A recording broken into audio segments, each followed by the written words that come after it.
Alexander the Great stands as one of antiquity's most captivating figures. Neither prior to his time nor subsequently, until the rise of Genghis Khan, did any individual forge an empire of such magnitude in such a brief span. His achievements are rendered all the more astounding by the fact that they were the work of a handsome, powerful young man. He represents a 4th century Achilles, the very embodiment of the hero, the courageous warrior who never hesitates to throw himself into the most dangerous points of battle or to scale fortress walls. In one famous mosaic, he is portrayed on horseback, charging forward, while his terrified opponent, stunned by the ferocity of this demigod's assault, prepares to flee. Men were swept up by his legendary bravery. Everything seemed achievable to them when, on the front lines, they saw the young man who believed himself invincible attacking with such impetuosity. Yet Alexander is not merely a hero. Aristotle had been his tutor, and upon crossing into Asia, Alexander remembered to bring with him men skilled in disciplines other than war. Centuries later, Napoleon would emulate this during his Egyptian campaign. Nothing could withstand this Prince Charming. Before him, floods of enemies scattered, fortress walls crumbled, nations submitted, emperors' daughters became his captives, and the mesmerizing riches of the Orient were laid at his feet. The conquest of a vast portion of Asia resembles a triumphal procession, paused only by the respite the hero took to converse with Egypt's gods and to found, on a site bathed by the Mediterranean's blue waters, a splendid port city that bears his name to this day. And when the greatest empire of that era finally collapsed under the irresistible strikes of this peerless warrior, and he was returning from an expedition that had taken him to the banks of the Indus, traversing lands no European had ever trodden, he died at the age of 33. It is an age at which genius poets often die, or composers. When the imperishable monument of their art has exhausted the last drop of their energy, the remainder, belonging to nothingness, returns to dust. Alexander died only after his legend had been perfectly realized. Through this legend, he passed into immortality for over 20 centuries, by the light of rushlights or within shining castles. The tale of his life has brought joy and sorrow to men, astounding them with how he, a son of man, accomplished things in such a short time that seemed to exceed human capacity. How was the realization of this legendary feat possible? A few prosaic details serve to explain Alexander's successes. First, the Persian Empire no longer possessed the military vigor it held during the times of Cyrus and Darius Hystaspes. For battles fought to preserve the empire, or in struggles between pretenders to the throne, professional soldiers, Greek mercenaries, were eventually employed. In the year 401, Cyrus the Younger, a satrap in Asia Minor, marched toward the imperial capital at the head of an army including 13,000 Greeks, intending to proclaim himself king. At Cunaxa, near Babylon, Cyrus was defeated. His troops were scattered, except for 10,000 Greek hoplites, commanded by Clearchus. This corps retreated, and their march from Babylon back to Greece remains one of antiquity's most amazing military achievements. Xenophon described the retreat of the 10,000 in detail. Significantly, the Greeks understood that the success of this operation was proof of the Persian Empire's military fragility. Meanwhile, in the conflicts waged between Greek cities for supremacy, innovations in warfare were being recorded. Tactics is the science and skill of maneuvering an army on the battlefield. We are speaking of an era where a general could view the entire combat zone, command the whole army, supervise movements, and intervene to repair local failures. On a tactical level, novelties and successes were noted. At Salamis and Mycale, 2 naval engagements, the Greeks achieved victory because they knew how to intelligently utilize the forces at their disposal during combat.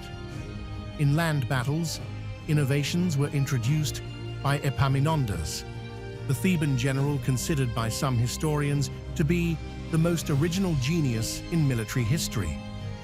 During wars with Sparta, Thebes managed to create a highly trained army. Epaminondas broke with tradition. He no longer attacked the enemy frontally, but focused on a wing where he held numerical superiority. At the Battle of Leuctra in 371, Epaminondas attacked the Spartan right wing, where the enemy commander was positioned with reinforced strength, while neglecting the center and left wing, systematically withdrawing those forces away from the enemy. The moment the Lacedaemonian right wing was destroyed, victory was assured. The way Epaminondas tactically conceived the Battle of Leuctra anticipated by 22 centuries the Oblique order of Frederick the Great. In the year 362, at the Battle of Mantinea, Epaminondas' maneuvers became even more complex. He simulated an attack on one of the enemy wings, then halted, causing his men to ground their arms. The enemy, confused at the start, broke their formation. Meanwhile, under the cover of the terrain, Epaminondas perfected his own battle disposition and, at the opportune moment, attacked a completely unprepared adversary. The victory was clear, though Epaminondas fell, mortally wounded. It is worth noting, the tactical lesson of the Theban general would be resumed, not always successfully, only by Frederick II. Epaminondas' direct adversaries and successors learned that there is no single certain method for fighting a battle. The path for innovation was open. However, this required talent, preparation, and daring. Strategy, the divine part of war, as one die-hard lover of the military art called it, comprises the overall measures regarding the conduct of a campaign, including movements and maneuvers before and after battle. Epaminondas was an inspired figure in this field as well. The Thebans, being numerically inferior, used a system of avoiding engagements that would decide the campaign's fate during their conflict with Sparta. They led the Spartans through all of Boeotia without accepting an open battle that would have disadvantaged them. Fabius Cunctator would later use this method to save Rome in the wars against Hannibal. The result was the moral and material attrition of the adversary. Epaminondas undertook lightning marches, sometimes at night on parallel roads, with various corps meeting at a prefixed point and time. A brilliant pupil of Epaminondas was Philip of Macedon, who stayed in Thebes for 3 years, learning the art of war. In 359, Philip became king of Macedonia. His first thought was to strengthen Macedonian rule over a large part of the Balkan Peninsula by subduing Thracian tribes and bringing Hellas under his obedience. At Thebes, he had learned how an elite army must be organized. To fulfill his grand ambitions, he created a modern army for that era, the nucleus of which was the Phalanx. He imposed harsh discipline and introduced weaponry improvements. The infantry consisted of small landowners who wore, like Greek hoplites, a helmet, shield, short sword, and lance. Philip's innovation was the lance's length, which varied between 4 and 7 meters. The rear rows held longer lances so that when lowered, the soldier in the front rank was protected by multiple points, turning the phalanx into a wall of iron. The ranks were so tight that the phalanx moved heavily. Its role was to allow light troops to recover under its shelter, forming an unshakable rampart around which the rest of the army pivoted. The cavalry was formed of Macedonian nobles and partly of Thracians. Both infantry and cavalry were trained in the scholarly tactical maneuvers Philip had learned at Thebes.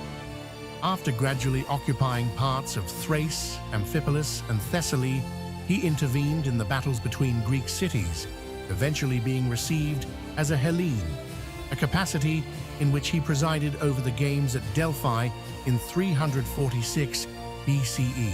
Demosthenes strove in vain to convince his compatriots of the Macedonian danger. Equally vain, in a twist of fate, was the request for help sent to the king of Persia. In battles against the Theban Athenian League, Philip proved his special strategic qualities, executing rapid marches in unexpected directions, forcing the adversary to abandon naturally fortified positions, and undertaking marches that placed him behind the enemy. To confuse his opponents, he allowed letters to fall into their hands, suggesting the king had to go to Thrace. While his adversaries believed he was marching north, Philip headed south, traversing roads the Greeks thought too distant from the operation zone, and when least expected, fell upon the Greek army at Chaeronea, 338. Alexander, the king's son, led the cavalry. The Greek army, including Demosthenes in its ranks, was defeated and routed. The superiority of the Macedonian army was demonstrated. Philip prepared to cross into Asia, but died unexpectedly. The task of reaping the fruits of his father's efforts was left to Alexander. When news of Philip's death spread, the Thracians, Illyrians, and Greek cities calculated that, given Alexander's youth, the moment had arrived to shake off the Macedonian yoke. Through a lightning march, Alexander struck the flank of the Thessalians at Tempe, forcing them to recognize him as leader. He continued just as quickly through Thermopylae, and in the presence of the Macedonian army, the Greeks recognized him as commander in his father's place. 2 campaigns, one against the Thracians, reaching as far north as the Danube, and another against the Illyrians, ensured peace and unity within the kingdom, but not before destroying Thebes, which had believed rumors of Alexander's death and attacked the Macedonian garrison in the Cadmea. After 12 months, the kingdom was quiet. Alexander moved to organize the army destined for Asia. Besides Macedonians, Thracians, and Illyrians, the royal army included a corps of Greek hoplites, whom the king trusted less, and a corps of Greek mercenaries, upon whom he could rely. In the year 335, or early 334, Alexander crossed the Hellespont at the head of an army of 37,000 to 40,000 men, 32,000 infantry, and 5,000 cavalry. Of these, 13,500 were Macedonians. While the army headed toward the Granicus, Alexander visited Troy and the tomb of Achilles, his favorite hero. The Iliad was among the precious items accompanying the king. At the Granicus in 334, he won his first battle against the Persians, who opposed him with 20,000 Asian cavalry and 20,000 Greek mercenaries. He occupied Sardis, Ephesus, Miletus, and the coast to destroy enemy naval bases and secure sea connections with Greece and Macedonia. After occupying the coastal ports of Asia Minor, Alexander headed toward Ancyra, Ankara, and then the Euphrates. Meanwhile, Darius had advanced westward to cut Alexander's rear connections. Alexander turned back, and at Issus, 333, Darius was defeated and put to flight. Instead of advancing toward the Persian capital, Alexander occupied the Phoenician coast, thereby annihilating Persian maritime power. He then went to Egypt, after which he returned to Syria to prepare his army to face Darius III in the decisive Battle of Arbela, or Gaugamela. The battle took place on September 30th, 331. The clashing forces, Alexander's army consisted of 7,000 cavalry and 40,000 infantry. Darius's army was more numerous. Ancient authors provide differing figures. Arrian says Darius had 40,000 cavalry and 100,000 infantry. Justin claims 400,000 infantry and 100,000 cavalry. Curtius suggests 45,000 cavalry and 200,000 infantry. Polybius notes 300,000 infantry, 40,000 cavalry, 250 chariots, and 50 elephants. Diodorus Siculus and Plutarch give a total of 1 million men. Thus, the figure varies between 250,000 and 1 million. These are enormous and impossible figures. Modern historians, especially the English, tend to accept astronomical numbers, comparing them to British exploits in India. However, one thing is forgotten: the massive difference in weaponry between the English and Indians. The English possessed firearms. The Macedonians used cold weapons. To suppress an adversary on the battlefield, multiple full-force blows were needed to pierce a helmet, breastplate, or shield. Physically, it is difficult for one man to fight against 20. Tactically, an army of several 100,000 would occupy an immense space.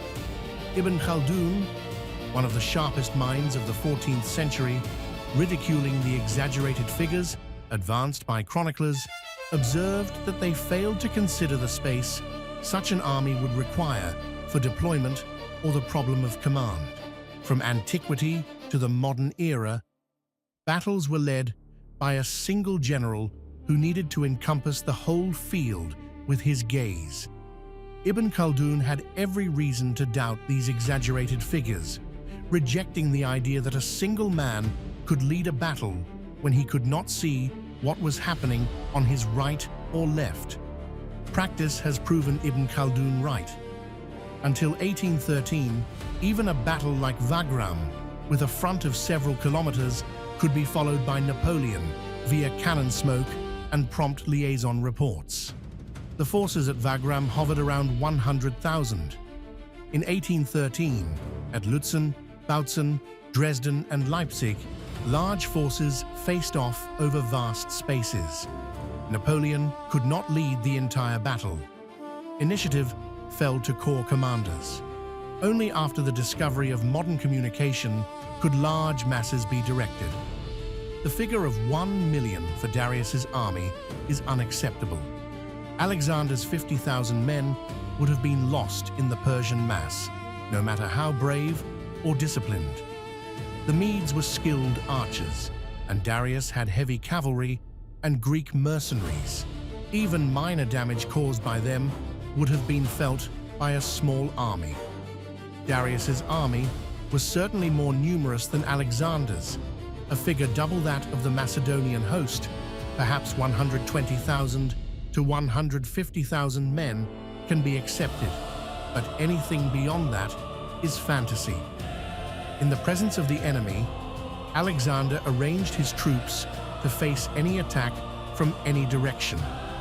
The phalanx was in the center, with cavalry and light infantry on the wings. The wing troops were disposed in several rows and positions, so that some could face a frontal attack, others a flank attack, and others could move to the rear to form a second line. Darius's formation: elephants and war chariots in front, along with some cavalry and archers. The second line: cavalry on the wings, Greek mercenaries, and well-armed infantry in the center. The third line was entirely infantry. Alexander began the attack. Being numerically inferior, a frontal assault was inappropriate. Alexander chose the oblique attack, Epaminondas' lesson, and headed with his main forces toward the Persian left flank. Darius's war chariots played no role. To stop Alexander, Darius ordered his right-wing cavalry to move left. The Greek mercenaries received this Persian cavalry attack and were thrown back in disorder. Alexander threw Paeonians and other Greek mercenary troops into the fray. The Persian cavalry, formed of Bactrians and Scythians, tried to break the elite Macedonian cavalry. The battle was fierce, and the Macedonians suffered heavy losses, but eventually they repelled the Persian cavalry. Thus, in the first phase, the Macedonians encountered lively resistance and took losses, proving this was not a clash between a disciplined army and a disorganized horde. After repelling the cavalry, Alexander threw troops onto the threatened right wing, and leading the elite cavalry supported by the Phalanx, attacked the Persian center. Darius considered the battle lost and signaled retreat. The fierce fight continued on the Macedonian left, where Parmenion, one of Alexander's most valuable captains, was encircled. Only after defeating the Persian center did Alexander come to his aid, ending the battle with a total victory. Babylon, Susa, Pasargadae, and Persepolis, the most important Persian cities, opened their gates to the victor. The booty in gold was fantastic. The following year, the eastern Persian provinces were conquered, Darius was killed, and Alexander became the king of kings. He established good relations with the Scythians, crossed the Indus in 326, and following a skillful maneuver, defeated Porus at Lahore. However, when he wished to advance southeast, the army, exhausted by a march of nearly 25,000 kilometers, refused to follow. Part of the army returned by land, another by sea. In the spring of 324, he was in Susa, celebrating his victories. Some officers and 10,000 soldiers married Persian women. The next year he went to Babylon, intending to transform it into the capital of an empire stretching from the Adriatic and Danube to the Indus, and from the Caspian and Aral seas to the Persian Gulf and Aswan in Egypt. Curtius was right to state that Alexander was the only one among all mortals who in such a short life conquered the greatest part of the earth. In 323, Alexander died at the age of 33. His glory and legend rest on more than just feats of arms. While in Asia, he requested books from Greece. His favorite authors included Aeschylus, Euripides, and Sophocles. Unlike his contemporaries, he treated the vanquished humanely, rather than like animals. Contrary to Aristotle, who taught him to distinguish Hellene from barbarian, Alexander believed all men were equal. His aspiration toward universal monarchy was founded on this concept of man. He accorded all care and due attention to the women of Darius's family, an unusual thing until then. These gestures and deeds raised him above the ordinary. That is why, at Rome, he was considered the first Caesar.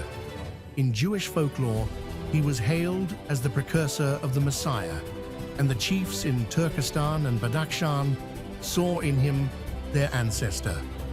After Alexander's death, the empire was divided among his generals.